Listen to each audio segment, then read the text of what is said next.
the most common questions I get from referring attorneys as well as clients is how do you know if you have a hernia mesh claim that's actionable? In other words, something that you can pursue in court.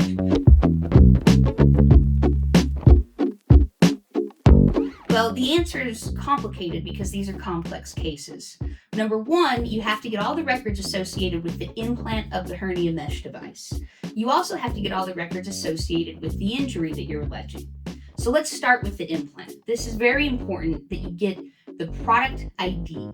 You have to know what device was implanted because that tells you the manufacturer and it also tells you the device. So how do you know what device was implanted? The product ID can typically come in two forms. It's either in a surgical sticker or what's known as an implant log. These are typically separate from a normal chart. So if you go and you ask your medical provider for your records or your chart, you might not necessarily get the surgical stickers or the implant log associated with the operative note that goes with your implant surgery.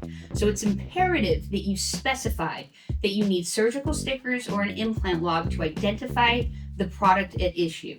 You also want the operative report as well that goes with the implant. That is how you know what was implanted.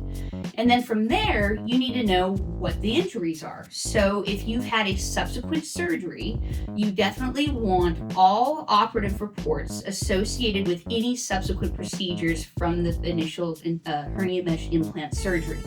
What you might be thinking is, why, as a client, do I need to go and get the medical records? Isn't that your job?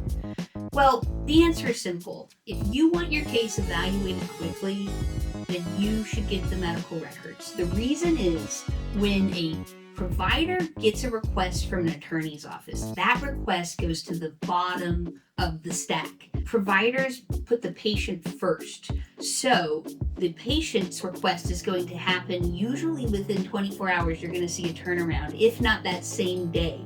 So we're happy to get the records if you were not able to get them yourself. However, you have to build in about a 3-month time period for us to retrieve those records because the companies are so slow in getting those to attorneys.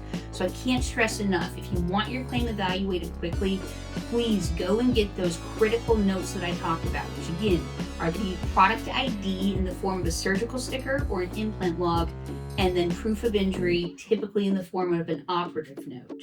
Those are the key records that you need to specifically request.